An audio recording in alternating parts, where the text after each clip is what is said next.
Hi, I'm Lori, and welcome back to my channel, Ridgehaven Homestead. If you came for my live stream today, you may have noticed a few oddities and technical difficulties and anything you could politely say, which is a nice way to say it was a flop. So yes, my live stream today was a flop. It was a technical failure, and I'm not too proud of it, and that is why I don't usually do live streams, and that will probably be from here on out. Live streams are scary to me, and this is probably why. So without further ado, I am here to share with you a chapter out of this book, Chicken Soup for the Soul. It's brand new, hot off the press. Just came out today, and it's available in stores. I will put a link in my description for anyone who would like to use that, an affiliate link to Amazon. But okay, Chicken Soup for the Soul. You may be familiar with these books. There are hundreds of topics. There's chicken soup for the cat, chicken soup for the soul, cats, dogs, cancer survivors, caregivers, funny, just anything, any topic that you can think of. They probably have a book of chicken soup for the soul. So I was super excited and really just blessed to know that the story was going to be shared to a larger audience. So many people locally know what happened with our son Austin, and yeah, it's a story that needs to be told, and so now I'm going to tell it.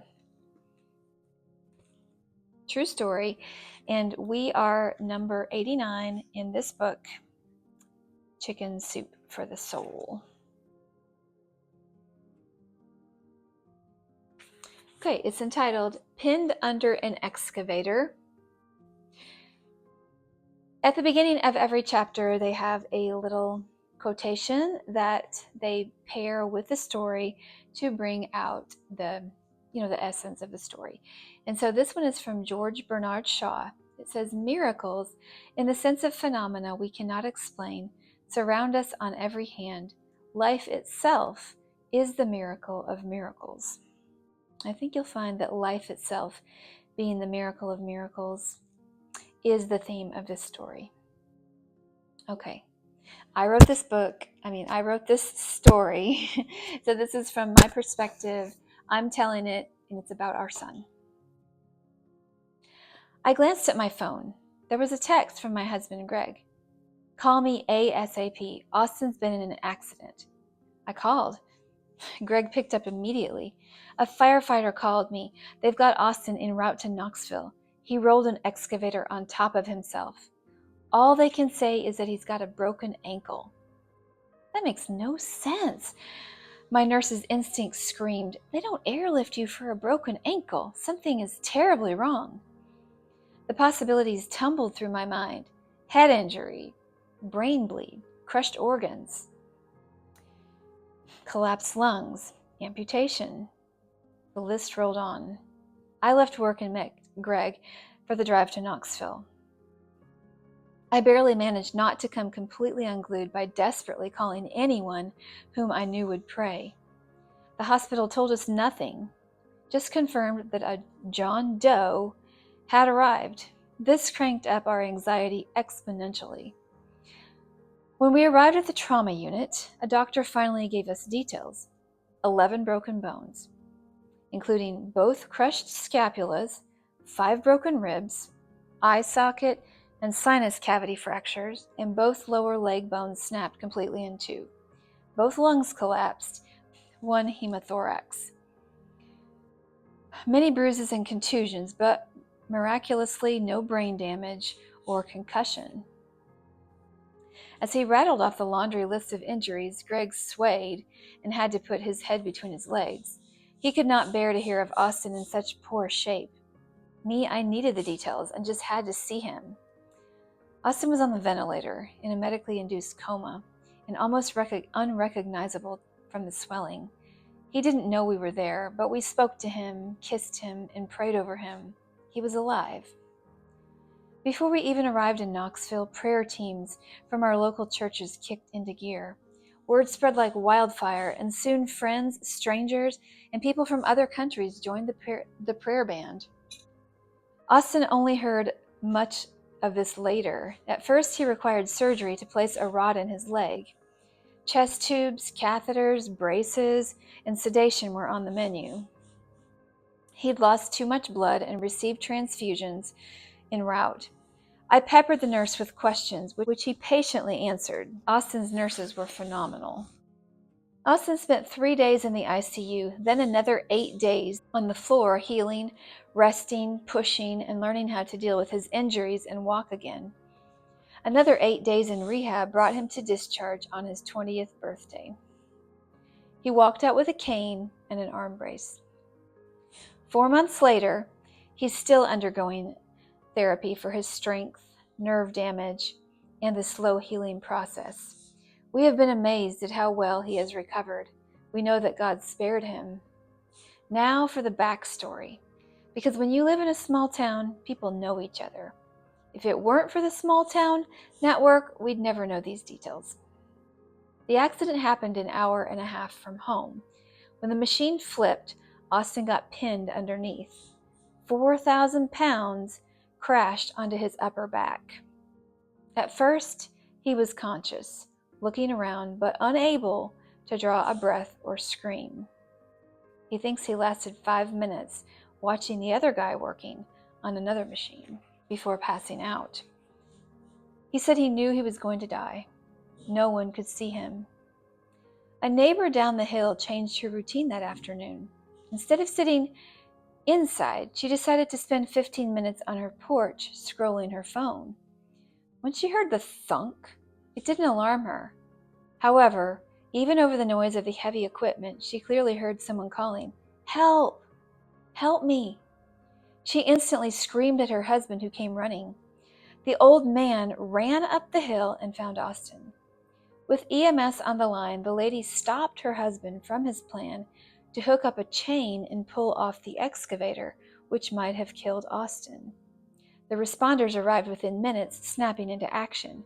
We later learned that the main paramedic is from our town.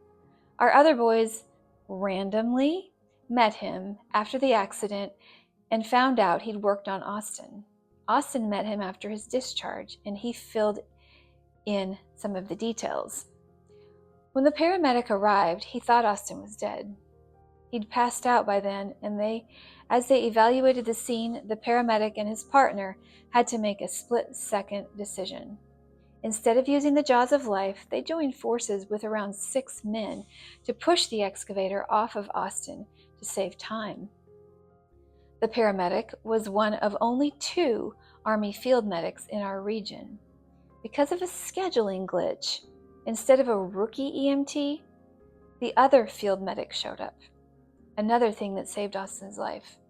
The seasoned pair had worked together in Afghanistan. They simply made eye contact, nodded, and dove in. These 2 placed chest tubes immediately. He told our boys their ambulance had never seen so much blood flowing over its floors. An ambulance, helicopter, 2 or 3 resuscitations on the way when they lost him, and then a dash through the ER finally landed Austin in the trauma ICU. The weeks that Austin endured in the ICU, hospital, rehab, and therapy were tough for him. He fought against great injuries. He became exhausted. He got frustrated. He missed out on the activities, but has amazed us all at the timeline in which much of his recovery has happened. Austin ended up with nerve palsy that left his right arm and hand immobile and numb. This was from the tremendous crushing injuries he endured. They told him it might take 8 months to regain function. He has fought, pushed, and rested when necessary. At 4 months, he has exceeded their expectations. He still tires easily, has residual weakness with his arm, and can't stand or walk for long. However, in addition to his regular therapy, he works out at the gym almost every day with his brothers, and he presses himself to heal. Austin drives everywhere, volunteers at church projects, and always pushes to stay active. When we look at the many details that lined up perfectly that terrible day, we know that God spared him. He sent the right people at the right time, and that's no cliche. From the woman on the porch with a phone in her hand, her husband being home, The highly skilled first responders who happened to work that call to the mercy of a God who sees the plans he has for a teenage boy, we see miracles. We see the miracle of people pulling together to pray for and support our son, many of whom will never meet him. Today, when I bump into someone in town, even a person I hardly know, I'm frequently asked, "How's Austin?" I then recall God's mercy to us all in stepping in to save our boy. I give the report, whisper a grateful prayer, and always add one more request at the end. Thank you, Lord, for sparing Austin. You saved him for a purpose. Please reveal that plan to him. There you have it. To God be the glory. To God be the glory. Great things he hath done. We see it. We see it in Austin's life. We see it every day. And I'm just really thankful for the reminder. I'm thankful for the opportunity to share this story because I do believe it's encouraging that God cares for each one of us individually. And so I do believe that God has a purpose for each one of us. He has a purpose for you. And I hope that this is just a reminder of that fact. So I was excited. I am still excited to share this because this is my first published story. And just kind of exciting. And did I tell you it's been now when this book was when it first went to publishing, it was at the 4-month mark when I first submitted the story, but now it's been over a year. It's been almost a year and a half since Austin had his injury, and he is practically fully recovered. Maybe a twinge of weakness in one of his arms, like maybe they're not equal in strength, but besides seeing the scars on his legs and some of basically just the scars on his legs, you really wouldn't know that he had even been in an accident. He's really doing quite well. And so I'm super thankful about that. Just glad to share. And I'm glad for all of you who came. If this story has been encouraging, I would love for you to share it with somebody else, because that is what it's all about, is sharing so that people will know how God cares for them. If you happen to get this book, feel free to use my link. It will link you to Amazon, and I will get a small commission if I get a certain amount of sales. But my story is I only have one story in here. There's 100 other stories which I have not read. So just keep that in mind. And if you liked this story, I would love it if you would leave a review on Amazon when you review your book. Just mention my title and mention my name, and that just helps me as an author a little bit to get my name out there, which, it's just kind of the name of the game is kind of spreading your name. So if you have any questions, I would love for you to ask. And if you have more questions, like if you just love to jump into the details like I do, feel free to go over to my blog, richhavenhomestead.com, and look under the tab Family, and then under Austin's Recovery, and you'll find the articles in real time as I wrote them. I was there with Austin during all of his recovery, and so just sitting beside the bed, the perspective of what's going on today and how he's recovering. And so it's a really inspiring. We were all feeling really blessed that the Lord worked in Austin's life, and we still believe that he's working in Austin's life, in the lives of all of our boys. So anyway, I hope you enjoyed this story. It's not meant to be anything more than sending out an encouragement to you of what God can do.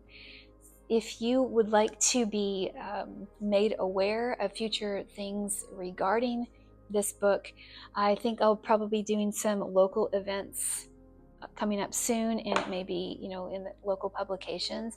So subscribe to this channel if you want to kind of stay in the loop, and I'll try to, keep updates coming. Or leave me a note in the comments. Just say, hey, I'd like to be updated when there are updates on, community events, and I can just let you know in the comments of details of that. So just a short video today, and I appreciate you coming by, and be sure to follow along on our journey. Please subscribe so that you can keep getting more updates from our off-grid living, natural health, building progress, and stuff like that. Garden, herbs, flowers, all the things that make this off-grid homestead tick. Thank you so much for watching. Have a great day.